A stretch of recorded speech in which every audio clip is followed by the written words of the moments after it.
This is Postcard from Poprad. I'm Eric Wiltshire. We are still seeing snow on the top of the mountain. It's so beautiful. Top of the mountain's full of snow. It's wonderful. I'll say hello to everybody on Facebook in a minute and on the other chat rooms as well. There's so many. I've got to say hello to Voby because Voby always says, be happy. Every time the show starts, Voby comes on, be happy. And he's absolutely right. So with no further ado, we'll move over to the UK this week, which won't happen next week. Will it, Mr. Banks? No, it won't. Because I've worked something out. Have you? Yes. What have you worked out? Well, did you use a pencil? No, a calculator, actually. You used a cutter? Calculator. Oh, a calculator. I'm surprised you could get that in. Yeah. The fact is that Lee will be in Slovakia next week. Yeah, but I'm not allowed in the studio, apparently. No, because... We did have this discussion yesterday. He doesn't want me in the studio. There's not enough microphones. Exactly. There's just not enough, so you're going to have to sit at my desk. I'm going to sit in my hotel room. No, you sit at my desk and be on the show. Will I be on camera? If you want. How can I not be? I want to be... I know, get lost, I'm not doing it. Well, if you don't want to be on camera, I'll switch it off. No, I want to be with Teddy. Well, you can say hello to Teddy. I can cuddle Teddy. Rach, this is not working, is it? No. No. It's not being awkward. It's just going everywhere, isn't it? Yeah. I think before we lose everybody on the rather full-up chat room already, which it absolutely is, and I can't cope. Good afternoon, Steve. Leslie, good afternoon to you. And Keith, I think Keith Rogers is limbering up, actually, because he's on a bit later on this afternoon on RTI. Robert's there. Johnny Rees is there. He does lovely rolling R's, you know. Funny that. Greetings from Dave. Hello, Dave. And Buana's there, as always. Alan and Derek and Stephen. Your friend Paul is there, Paul Brown. Yay! And guess who else is there? Who? AJ. Oh, cool. AJ's there from Australia, even. Excellent. There you That's go. very, very pleasing. Andrea's making sure that... Mr. Banks is behaving. I'm just folding my handkerchief. Oh, right. Well, you'll like this.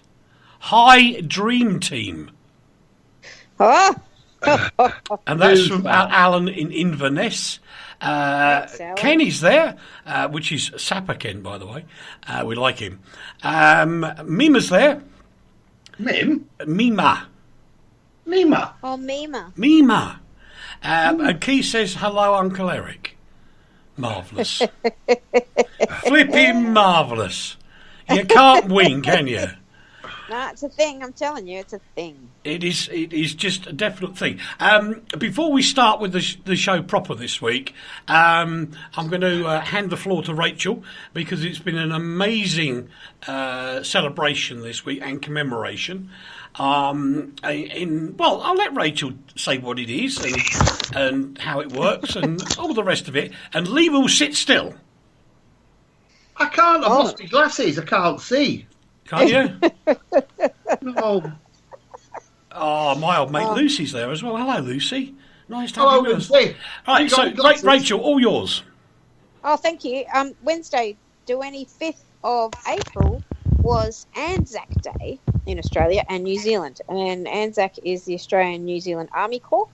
And we celebrate and remember all those who have served. And in particular, it's the anniversary of the landing at Gallipoli, which happened 103 years ago. Wow. Which was a kind of a disastrous campaign, really, but never was mind. a bit. Yep.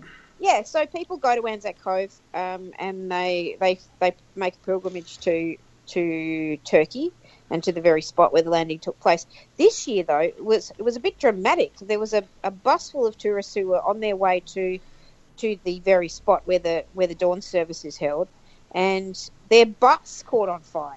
What? So it was full of Australian and New Zealand tourists going to just attend the dawn service, and their bus caught on fire, but as did every single stitch of clothing and whatnot that they owned. So normally when it comes to, well, you know how it is in that part of the world, it's very, very warm during the day, and then at night it's bitterly cold. So they were stuck without anything. So the lovely people from the surrounding village gave them blankets and clothes that would fit them and so forth and so on. But the entire bus was burnt to a cinder. Oh. So that was a real shame. But the celebrations around Australia are really quite lovely. There's always a dawn service, and that's marked by, and it's at various sort of monuments of note around the country. For example, we have it at the Shrine of Remembrance here in Melbourne, which Paul Brown knows because he and I went there together. Oh. There's shrine there, which is a fantastic monument. It's fantastic. If you're ever in Melbourne, go and see it. And so on and so forth, all around the country, and we have various services, and in New Zealand as well, because we are of one core. Yeah. So and it's a really nice way to thank those who have served and give us the freedom we enjoy today. And it's a nice way to say thank you to the people who are currently serving, and it's a nice way to mark everybody's families who have been affected by the service and by war, and just for us all to remember how lucky we are and who we should be thanking for it. Yeah, because I tell you, without these guys, which includes the whole of Europe and Asia and everywhere else, some would say a good thing. You know, Lee, Rach and I wouldn't be talking the way we are now, and we wouldn't have had the opportunity to talk the way we are now. God knows what the world would have been like. But these guys, they laid down their lives so we can act the fool every week. But what an amazing gift they gave the world, and we thank them immensely. They're wonderful people. Wonderful people. They did, and it's really cool. Anzac Day is really cool because traditions like Two-Up, for example, which was one of those cool games that Australians brought to foreigners and then robbed them blind. It's brilliant. It's like everybody plays a bit of Two-Up, and there's always, some sort of spectacular sporting event on, and which I don't care much for either way. But the thing that I like about it is that all the shops, all the big chain supermarkets and so forth, they remain shut until 1 p.m. Oh, right. Which is unheard of in this day and age. It really is. That's true. So it's a good one. Yeah, it's really respectful and really nice. Okay, before we move on, there is so many of you on the chat rooms this week. It's incredibly busy. And I would love to know where you are. I really would love to know where you are. So if you can ping a message over just saying, I'm listening in Melbourne, Bradford, Liptovsky, Mikolash, I don't care where. Just ping us a little message off so we can sort of look at the map and see where we are. I've got this thing about knowing where people are. I'm a nosy sod, aren't I? I'm so nosy. And again, breaking news this very morning, Prince William and Kate have named their baby son Louis Arthur Charles. That's cute. Do you know what? There's going to be a lot of Louis born this year. Yes, there are. There are going to be thousands of them. That's nice. That's a nice name. It is kind of nice, isn't it? Because it went out of fashion and now it's gone back in fashion again. Yes, it's very much in vogue. Yes, indeed. Is Uncle Lee still there? I think he's asleep. I'm trying to find my glasses. Oh, there. Trying to find me glasses. His lack of glasses has made him told me I can't move. No, because you make horrible noise. Because I'm upset. Why? Because I can't find my glasses. They're probably round your neck. No, they're not. They should be on my head. They're probably round your neck on a bit of string. Andrea, help, Andrea, help. Andrea, will you go and find his glasses for him because he can't cope? Thank you, Andrea. I've just sent you a message. Do you know, I've just realised I've sent a message around the world about 20 times to a lady downstairs to come upstairs to you. Yeah, that's actually weird. No, she's upstairs. I'm downstairs. Well, whichever. Oh. Don't be pedantic. The dumpty world. Well, this is very true. Anyway, we wish the new prince all the success in the world, and well, it's lovely. do you know what? There's something which I can't actually explain properly, because I mean, Lee's met Prince Philip, for example, and I've met the Queen a couple of times, and I met the Queen as well. yeah, I know, but we'll start.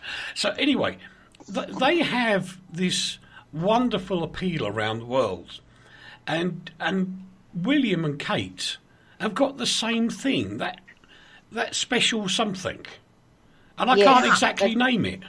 And It's a je ne sais quoi. Yeah, I think it's really churlish of all these people, some people who we actually know, putting things on Facebook, on the ubiquitous, rubbish, stupid, inane Facebook, saying, it's a baby that's been born, why is everybody going mad about it? You're quite right, this baby's born all the time, but they're not all born into royalty, dear. No, they're not. No. And, they're not born to, people that we've watched grow up, and they're not, They're not born into the fairy tale of the life which fascinates the bulk of the British people. And just because certain people, who we will not name, don't agree with that, they want to grow up and stop putting stupidity on Facebook about it. I couldn't agree with you more. Yeah. Couldn't agree with you more. It's just childish. Yes. Well, I will come on to that in some kind of way in a bit. But first of all, let's move on. Terribly bad news. The musician, and obviously started off as a DJ, Avicii, he's passed away. Pardon me. 28. I was about to splutter. 28 years old. 28 years old, basically. It appears that he drank himself to death. Could be. His family, this morning, his family is saying that he killed himself. Well, yeah, but he was on this hell-bent road to self-destruction throughout his career, and apparently he suffered massively with depression and all sorts of things, and he just really appears that he just wanted to end it all. What a tragedy! It's It's tragedy. terrible because he's so gifted too. But I know that I read somewhere that he gave up touring a couple of years ago because of the the temptations and the demons, etc. Yeah. So he found it all too stressful and didn't want to tour anymore. And you think to yourself, I think if suddenly I was that famous and people were after me that much, I'd probably be feeling a little gun shy myself. So, I totally understand where he was coming from and not wanting to tour. And he didn't really need to. He was very wealthy by the time. The thing is, though, there is within the entertainment industry, particularly within music, there is this attitude where you have to die young and leave a gorgeous body. And really people live up to it. Janis Joplin, Jim Morrison, all these people who died at round about the age of 28. They died at 27, but he died at 28. And really it is the excesses of the life that they choose to live. And it's awful. It's really sad. He was shocking. Very clever. He was very clever. He was a really gifted musician, and people don't pay a lot of credence to DJs, and particularly with stuff like EDM, because it all sounds the same. It really does. But he also produced great tracks like "Wake Me Up" and all these great songs that everybody knows. And he was more than just a guy who sort of did doof stuff in the middle of a beat. It was, nothing wrong with a bit of doof. Yeah. All right. But, yeah, it's very sad. Very sad. Have you gone? No, I'm here, but I'm struggling a bit at the moment. Why? Why are you struggling, darling? How can we help you? I don't think you can actually. It seems that Facebook has gone a bit pear-shaped. Well, that's because Uncle Lee said terrible things. Yeah, that's it. I'm upset it's going to implode. I hope it does. I mean, I really do believe that Facebook is the most destructive thing ever perpetrated on this world, Really? I think it's destroyed language. It's destroyed the ability to spell properly. It's destroyed friendship. It's turned itself into this bear baiting area. It's just filled with obscenity and profanity. It's a disgusting place. If that was a nightclub in a town, Facebook would be shut down. Yeah, true. Do you think? Well, I do. It You does go have on a- there and you threaten to kill people. Somebody says something about you on Facebook, so you threaten to kill them. And now in Britain, people go out and do kill people because they've had a row on Facebook. And it's just totally uncharted. And like I say, if that was a nightclub called Facebook on the high street of some town, the police would be there constantly and shut it down. Yeah, I know. I reckon you're right. Well, anyway, I'm trying to get it back working again. I don't know if I can. Forget it, we don't need it. Stuff Facebook.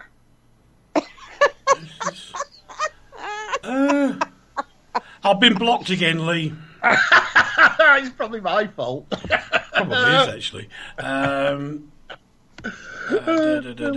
See if it will let me go now. Review it. And it's also autocratic. It bans you for no reason at all. Oh, no, it's absolutely potty. I'll get It really is. Yeah. It is absolutely potty. I'm not sure. Well, anyway, hopefully everybody will come and join us on another one, which there are plenty, so don't worry about it. So that was a long way from Avicii onto other things. Vern Troyer, the actor in the Austin Powers film, has also sadly died at a very young age. Yeah, Undress this was yourself super to death. sad. Yeah, he was the same. He had his demons and whatnot, and his little body couldn't take anymore. But he was coming good. He was on the road to a bit more cleanliness, and then he looks like he slipped off the perch again. But he was pretty cool in those movies, I've got to tell you. And how easy was it? He had no dialogue. No, he was what he was, wasn't he? He was one of those fabulous things that are just a personality. And he, despite all his problems physically, he wrote or appeared to have risen above them. But it is being said that his physical appearance was the thing that actually did ultimately destroy his psyche. Now, again, there's a tragedy. He was just a little bloke. I'm a big bloke. He's a little bloke. There is no real difference. No, there's not. There's just, more of you and less of him. Which I think is a good thing, to be honest. Well, I don't know. I think you're great. I think more of you is all good. Well, that's true. That's true. I'll get round this one. Ha ha. Are you still playing with Facebook? Well, no. I'm not going to bother. No. No, I'm not. I really am not. Because there's ways around this. And anyway, who needs them? We've got enough people anyway. And I'll talk to the other ones. So even there. Somebody's put on you now. Evening, stupid Facebook. Very true. Oh, that's so funny. Oh, dear, oh, dear. Anyway, Maggie Strader of the Ladybirds, originally the Vernon Girls, as they were colloquially known, probably better, she's gone as well, but she was 82. She was, but she was the Vernon Girl. That really, I suppose, is what she was known for more than her music, wasn't she? Yeah. She was the Liverpool football pool's totty. And she made lots. She made her money out of advertising jingles and that kind of thing. She did very well for herself, and good on her. She's had a good life, and she's done all right. And now she's gone. I've just had a great thought. Steve's joined us on you now as well. Steve, can you do me a little favour? Because I know you can post to my timeline. Could you put a little link to where you are now, as in younow.com/RTI radio? Just post it on my timeline for me, please, because I've turned the damn computer off in frustration. And then everybody will know where to come and to Facebook. Yeah, Facebook. Well, we used to do it without Facebook Live before. Yep. I mean, who cares? Oh, they are such. Very well. We did, and we still do, because there's so many. Oh, actually, I better do this now. Hello to Rob and Tim and Michael, who are with us on You Now, which does work suitably better than the other lot. And we've also got Cannon. We've got Walter. Oh, that's a nice name. I haven't heard that for ages. We've got Amar and Andy and Philip and a Phyllis. There's so many names I haven't heard for ages today. Isn't that nice? Walter's my granddad's name, or was. Is it? Phyllis is my horse's name. Ooh. Oh. Ooh. So anyway, I hope Steve has done the dutiful thing for us, which would be wonderful. He calls himself Footy Nut Guy on You Now. He's a bit strange as us. I don't know where that's going. Anyway, I'm reserved to actually say this is positive. This is amazing. Because I don't know, but I've got an idea why it's happening. But the good news is Kim Jong-un has announced an age of peace as the North Korean leader goes down to the south for the first time ever.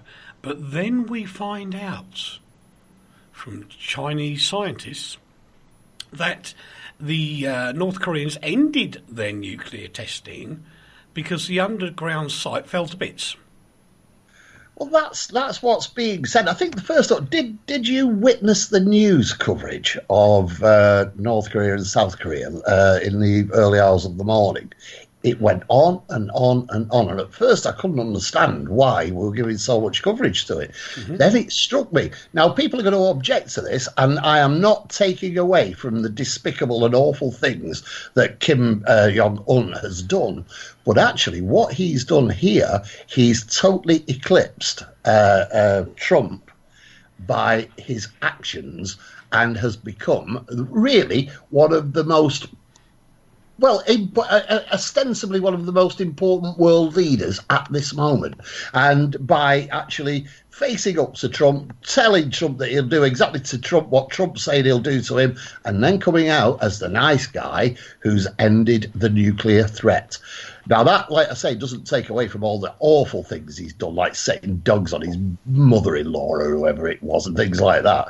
But, yeah, it's a very great political coup for him.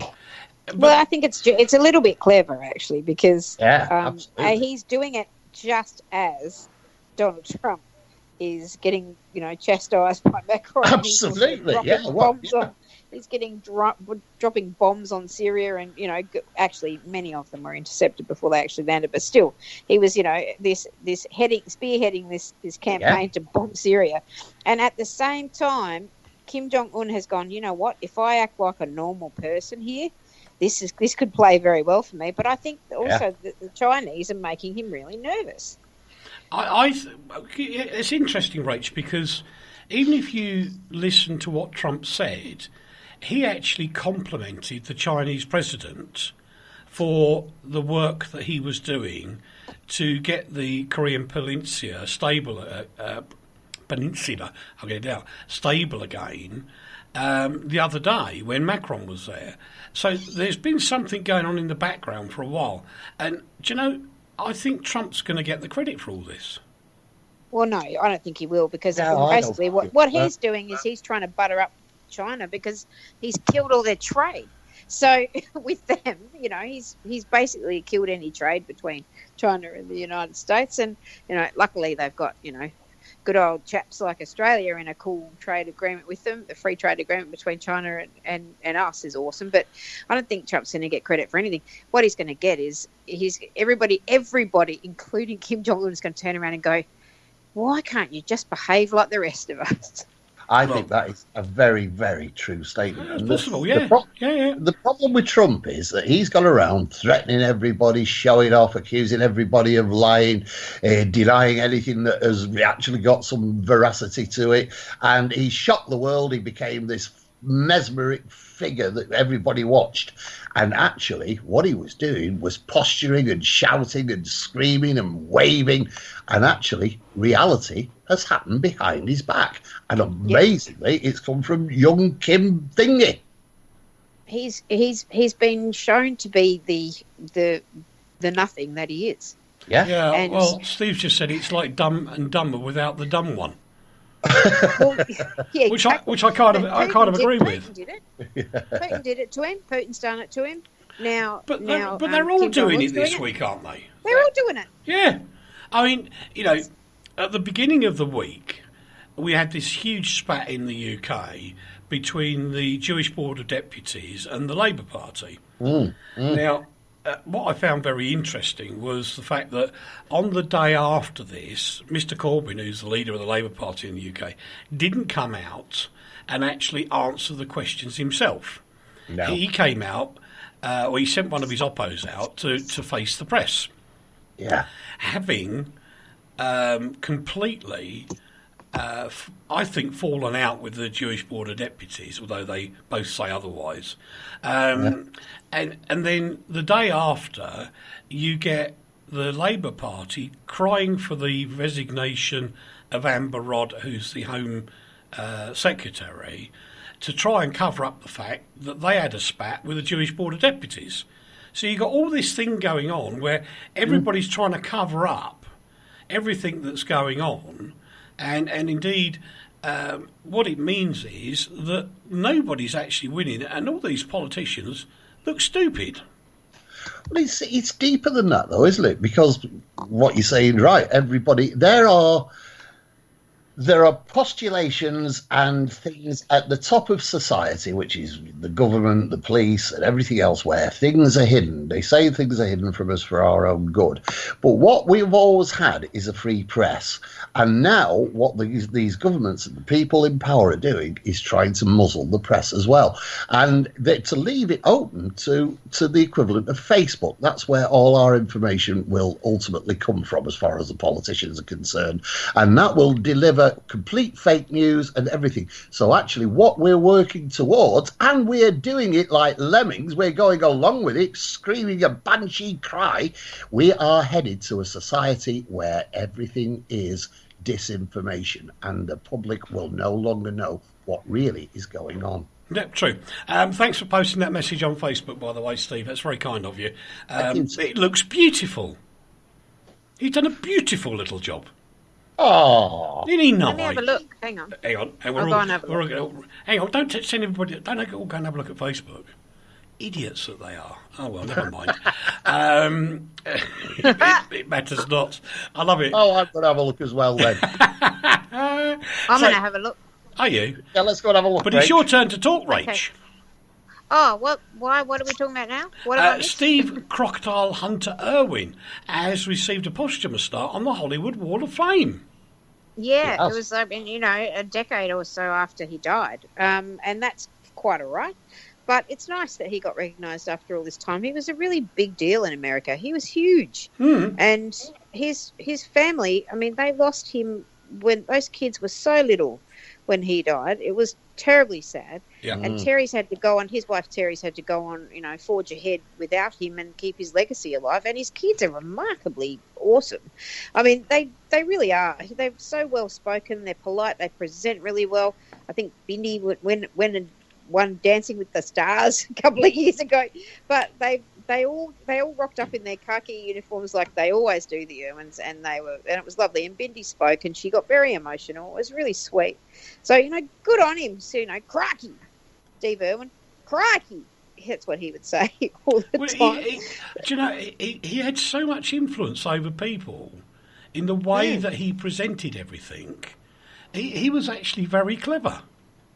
Very clever, and he made so many people really keenly aware of the environment around them, particularly in this country. Yeah. But he also spent a lot of money buying huge chunks of land in Queensland to make national parks, and that's what he does, and that's what he did, and that's what they continue to do. If you're ever in Australia, either of you, if you're ever in Queensland, go to a place called Australia Zoo, because that's where their home is.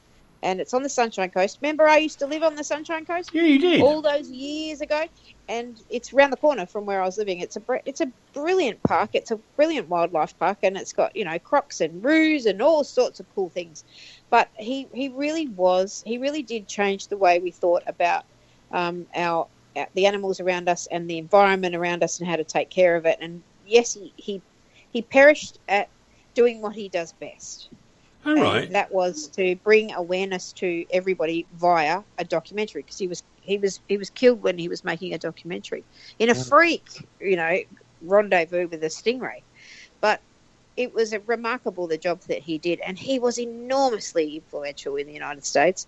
And now his kids his wife's American, and they live part-time there and part-time in Australia, and they're just all remarkable. They're a great family. Get some footage of his kids growing up talking and presenting, and they're very well spoken, and they're just so knowledgeable, and they're so passionate about it, and they clearly love their dad, and they plan to see his work to the end. Yeah, exactly. And do the parks that they built, are they actually all still there, Rach?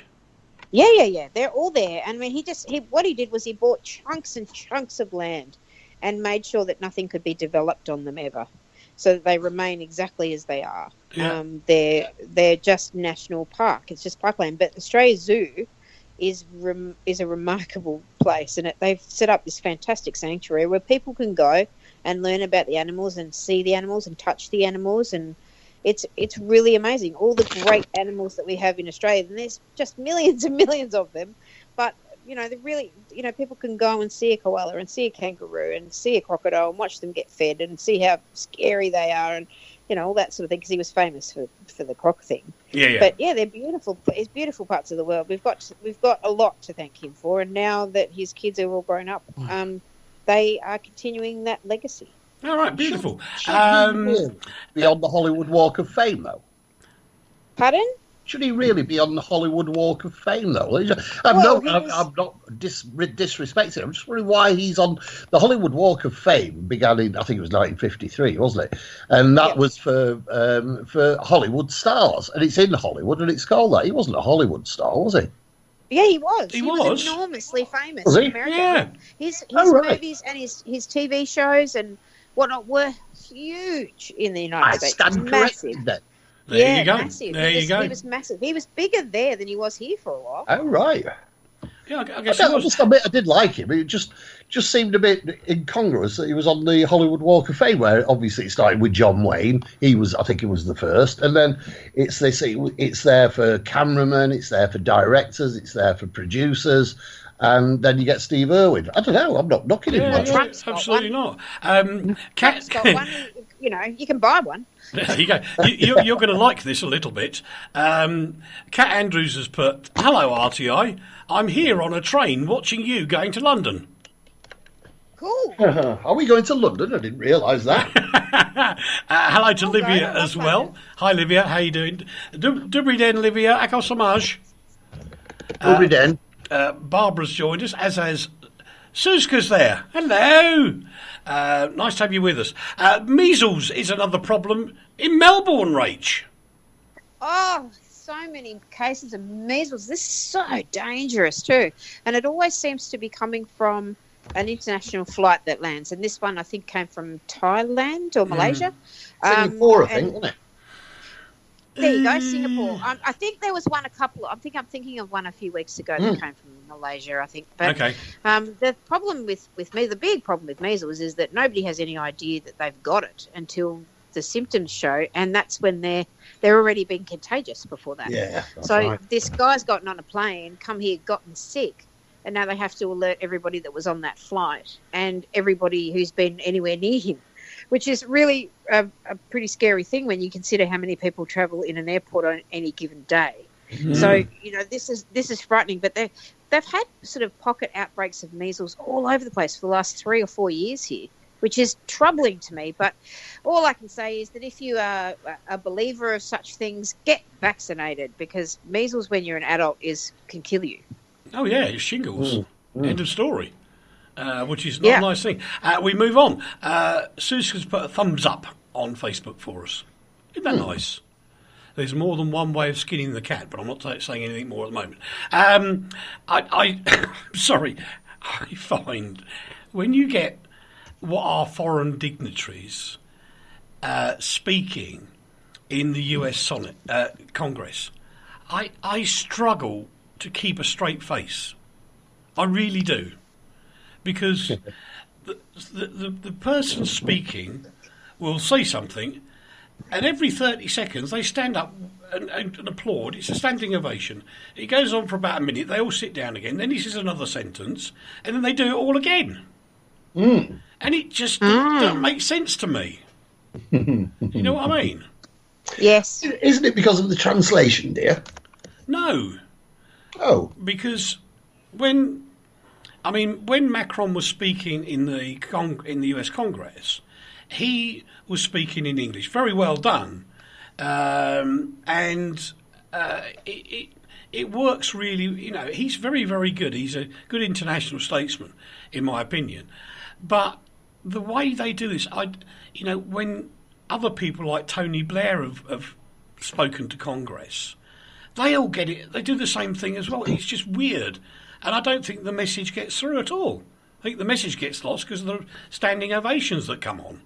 What is the message? What is the message? Well, his message was, I think I can persuade Mr. Trump to join the Paris eco-friendly thingy and get him to do other stuff because I think I'm clever. Because he's they're seen as the best friends in the political world. That's basically because nobody else wants to be Trump's friend. Even Theresa May doesn't particularly want to be his friend. His wife won't hold his hand, and Macron is the only person who really gets on with him. But even Macron has said that he doesn't expect Trump to stick to the international deal over Iran, over nuclear weapons in Iran. That Trump will go his own way, and it's all very strange that this man who's his best friend and stands there and shakes it, looks at one point like they were actually going to snog each other, has got to they did too. he says what Trump's going to I agree. Well, before we move on to something very serious, Kat says, "Is that your teddy, Eric? Aren't you a tad old and butch for a teddy bear?" No, dear. I've got my feminine side. I've seen Eric in a teddy very often. Hello to Tommy. Keith's back with us. Tragic news. As a parent, it's so difficult to handle this story about the young toddler Alfie Evans, who is now struggling to breathe, but they're now giving him oxygen. Which is okay. On Monday, they took the life support away from Alfie Evans after a whole daft thing. Steve, stop it! Behave when I'm trying to be serious. And the fact is, I can understand why Alfie's parents want to try everything. I would do the same thing. You know, if it was my little boy who was struggling, I would take him to the moon and back if I had to try and find an alternative treatment which may or may not help. And that's my stance. I would too. Yeah, absolutely. Lee? But he's been on life support now for over 12 months, hasn't he? Yes. And, it really isn't something that he appears he's ever going to recover from. But the debate is not about Alfie and his illness in reality. The debate is about, can doctors decide beyond the parents when and where a child will die? Why are doctors suddenly become these people who are there, who we believed are there to protect life, but are now there to switch a machine off? It's that's the debate, and like I say, it's a massive debate, and it's horrible. It's a horrible debate. It and really what's happened at Alder Hey Hospital, which is a very respected and very well known and famous hospital.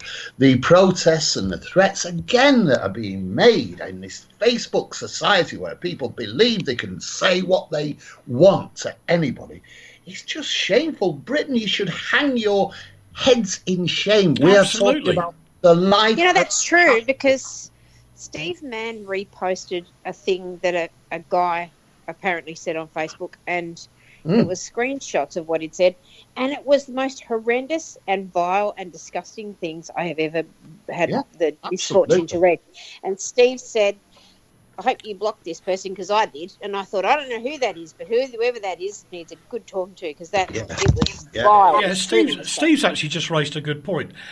He says, but first of all, I totally agree with Lee about the idiots that are protesting outside the Alderney Hospital. And I don't believe all of those people protesting are actually there for Alfie. I think they're just there to cause an issue and nothing else. That's right, yeah.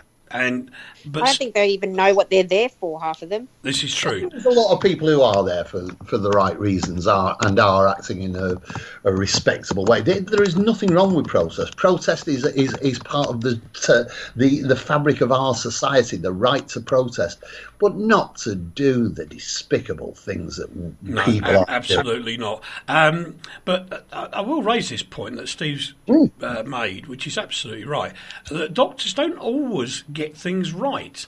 Look at the case of the family that kidnapped their son from hospital, and they actually took him to the Czech Republic for cancer treatment, Steve. And I happen to, because I don't live that far away, I happen to know some people who were involved. And I also agree with your view that the morons spoil it for everybody else, and you're absolutely right there. But there are new theories, new treatments, and equally, most people won't realise, and this isn't a shameless plug for the Tatras, but it's true. You won't realise that hospital networks from all over Europe actually send patients to the High Tatras, about 10-15 minutes away from me, for treatments in one of the clearest airs there is on this part of the world. And they also have these clever treatments to help and support people.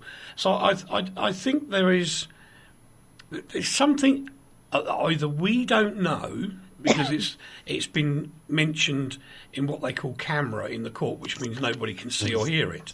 I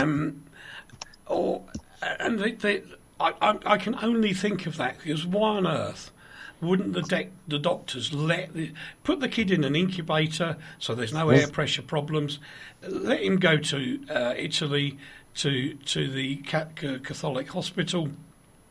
If they're prepared to do it, why not give it a try? And I can't see why that shouldn't be the case. There is like Tom Evans, the father of Alfie, actually said in court over this that he believes in the Ten Commandments, and obviously one of the Ten Commandments is "Thou shalt not kill." And but he says that, and again, I understand where he's coming from. He told the court that he and his partner are in bits, they're distraught, and they're in massive pain because of a decision that means their son is about to be murdered. And they're supposed to stand there and do nothing about it. Like you say, you would kill to protect your child. They're trying to stop the powers that be, the authorities in this country, murdering their son. But they've proved that murder's the wrong word because they took the lad off. Oh, that's the word he used. No, I know he used it, but it's the wrong word because he was taken off of life support on Monday. He did start to struggle yesterday with breathing conditions, so the hospital gave him oxygen, and they're actually feeding him anyway through a tube. So there is some care being given, but that's about it. Medical doctors anyway are governed by the Hippocratic Oath, and so they can do no harm. That's the whole point. Sure, but I don't know. It's a terribly complicated story. I think there's much more to unravel before it's over, but it's a very grey area. On the one hand, you've got medical people trying to do the best thing for a child in terms of his future quality of life, and if there is any, and at this stage hasn't he been how long has he been in a coma for? A very long time, over a year. So you got how much has brain damage has he sustained? How much organ damage has he sustained? Yep. There's all these other medical itsy bitsies that we probably can't even begin to understand. And I mean, no, you're absolutely right, Rach, because as one who speaks from experience of this thing, I mean, when you come out of a coma, your whole body is in a complete and utter mess. And I've experienced that twice, unfortunately. I don't want to go for third time lucky either. But 2 weeks in a coma, and your body shuts down, absolutely shuts down, and nothing works whatsoever. You find out afterwards you've got drips going in and out of you all over the place. But you absolutely you're in a kind of fluffy cloud state where nothing's real, nothing's there. Mm. Your body does the same thing, which is absolutely tragic.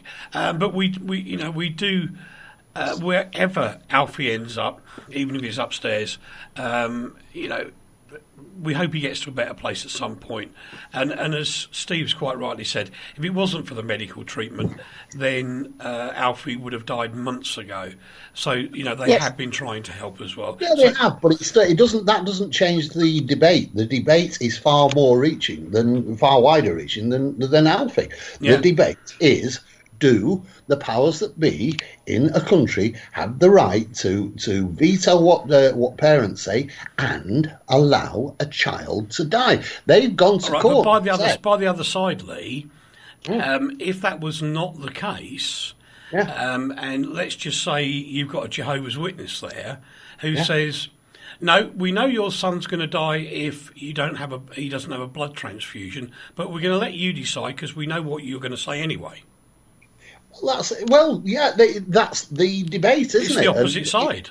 It just is. But for Alder Hay to say that it would be unkind to allow Alfie to live, his life will be futile, and it's and they talk about the cost of treatment. Is it all focused on the cost of keeping this child alive? Let's be honest and straightforward, and it's not just Britain that does this. All other countries do it as well. Our medical profession do turn people off. They decide when people should die. It happens with elderly people, it happens in homes, it happens in hospitals for all sorts of reasons, where they decide that their life is not viable. And is it really their job when the Hippocratic Oath says that they should be there to save lives?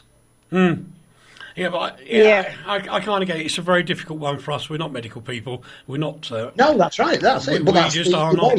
Hello, Tommy and Martia and Philip, Thomas and Vieira as well. Thanks for joining us. A senior BBC journalist has told a High Court judge, it's kind of like the Supreme Court in other parts of the world, that the BBC had a public interest responsibility to cover a police search of Sir Cliff Richard's home. Now, Sir Cliff is currently suing the BBC, saying they should never have done it. The BBC on one side are saying something else, and this isn't just about Cliff Richard. It really is not. No, of course it isn't. It's got such wider ramifications that if the judge finds in favour of Sir Cliff, it will mean most journalists can't actually do their job.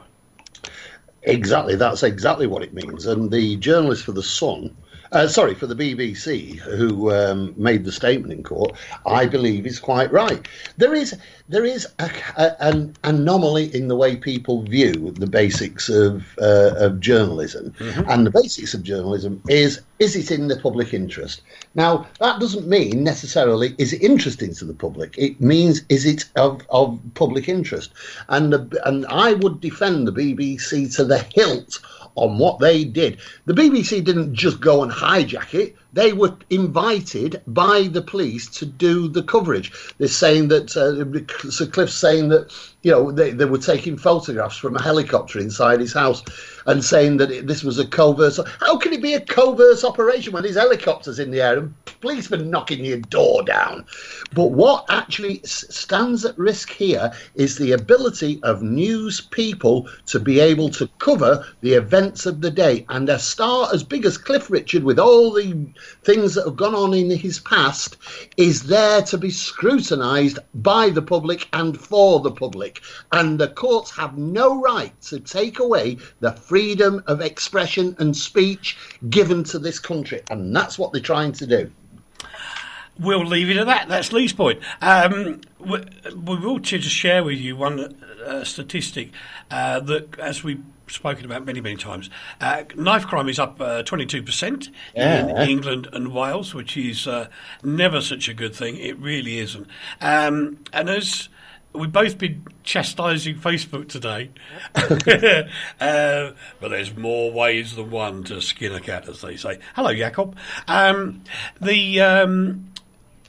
the complete screw up over the way in which data is taken from Facebook and out to Cambridge, the company in Cambridge, saw in an initial reaction where the share prices tumbled from Facebook.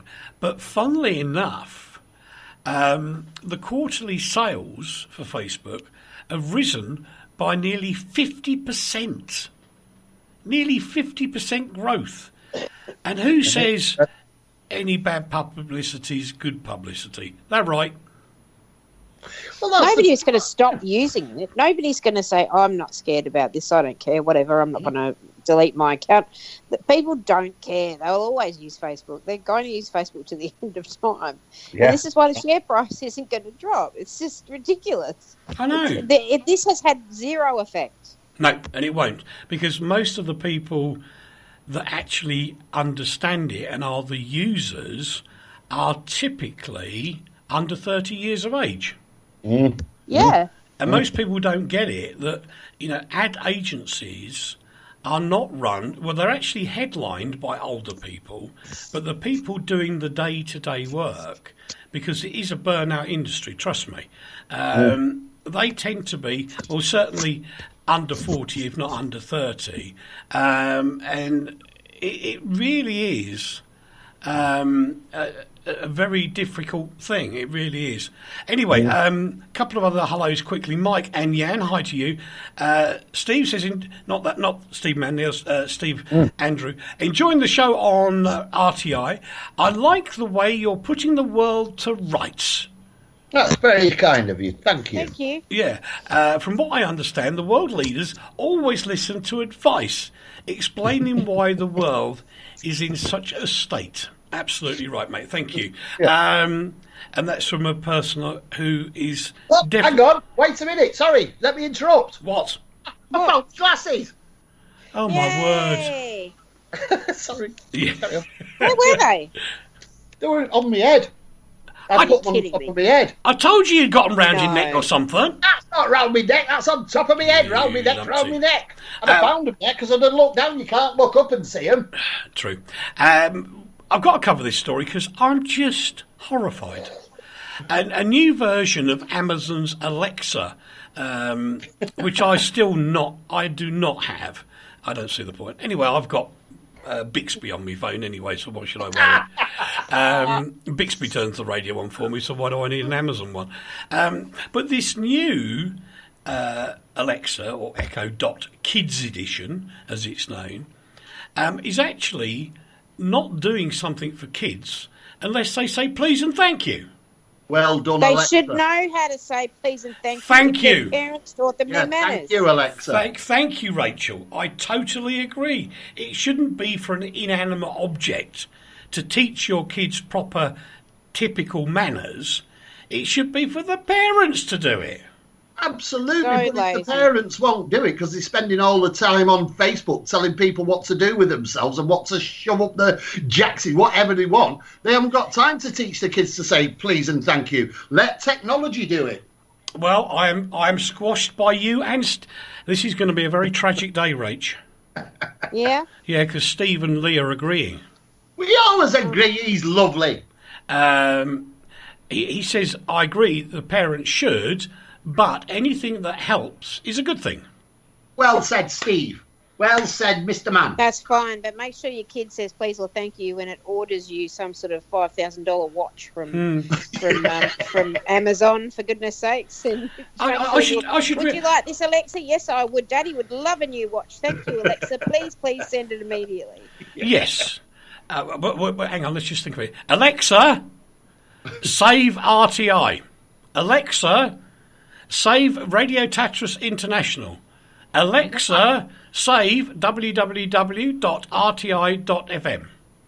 Alexa, save the ConsumerWatchFoundation.com too, because I forgot to mention it. God, that's taken ages. 53 minutes is something. Wow. 53 minutes. Yeah. Funny thing happened to me on the way out of the kebab shop last night. Have you got a kebab shop there? Yes. Oh, brilliant. Hang on a minute. I said, Alexa, play RTI, and Steve reckons it said it made it play Radio 2. Nah. Maybe it's your accent. Yeah, it could be. It was really funny. We have got a kebab shop, and Martina wanted a kebab, so I went to pick her one up, like the dutiful husband I am.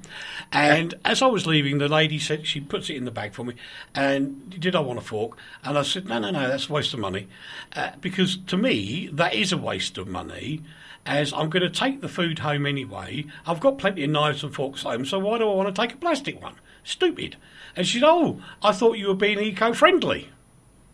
And I went, no. Not really. I just don't need a fork. I just don't need a fork. Not at this moment. No, exactly. But there are more than 40 companies so far that have signed up a kind of pact to cut plastic pollution.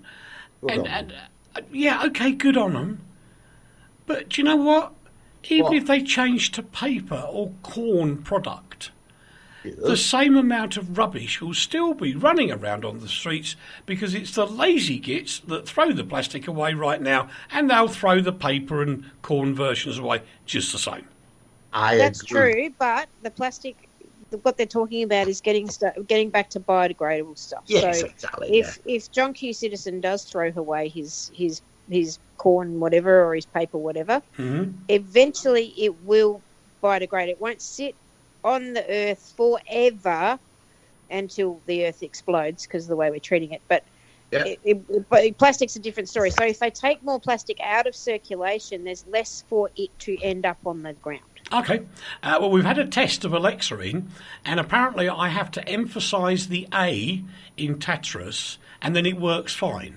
So if I go, Alexa, Radio Tatras International, then it works fine. Okay. Alexa, I would like a kebab from Poprad. Alexa, I would like a Bentley from Staffordshire. Right. But anyway, it's interesting that people are trying to do something. I applaud the fact that they're trying to do something, but I still think there's going to be way too many people who have lost the plot when it comes to looking after their own, not environment, but just where they live. I agree with you entirely, but you need to be allowed to throw away biodegradable things. Can I just say something about kebabs? No. Can I just do a biodegradable proper one first, very quickly? Now, kebabs are biodegradable. Let's just ask the question: Do you two guys actually know that in the 1990s a biodegradable DVD was produced? But you would, you big geek. Yeah. Did you know about it? I didn't know that, really. No, I'm only interested in things that I can also eat. Yeah, kebabs. No.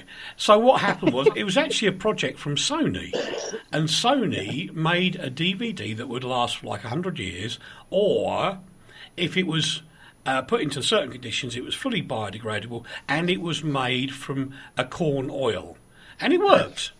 And everybody said, "Oh, never catch on. Oh, never catch on." Well, and now look at it. They were quite right. Yeah. Can I tell you about my kebab? Yes.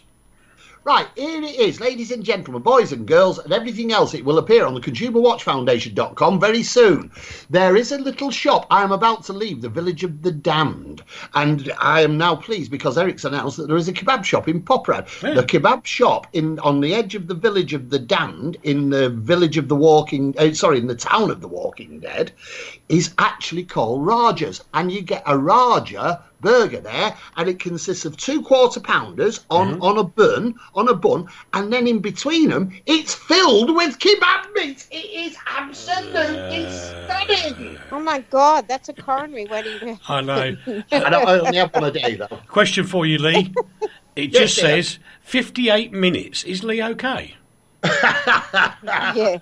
I kind of like that. He was all discombobulated because he couldn't find his spectacles. That's very true. Well, really, Lee, I hate to tell you this. There is a burger shop here, which I will suggest to you don't eat for a whole day before. Yeah. Then you go for a burger the next evening, and you might be able to eat it. I think, has that been there for quite some time? Because No. I remember Burger Shop in the middle. No, this is on the outskirts of Poprad. Oh, but wow. there is a genuine, if anybody's coming here, there is a burger place in, it's called, kebab place. It's called Kebabbing, and it's in the middle of Poprad, and the kebabs there are actually, they're slightly more European than the UK ones. But I'm so excited. But you can have a genuine veal or a chicken. You can have either or kebab there, and it's wonderful. Oh my word, we got to go, Rach. Say goodbye. Goodbye. Lee. Bye-bye, everybody. Bye-bye. And that was it. Postcard from Poprad for another week. I've got, well, yes, it's time to go. See you later. Have fun. Be good. Have a nice weekend. Ta-da.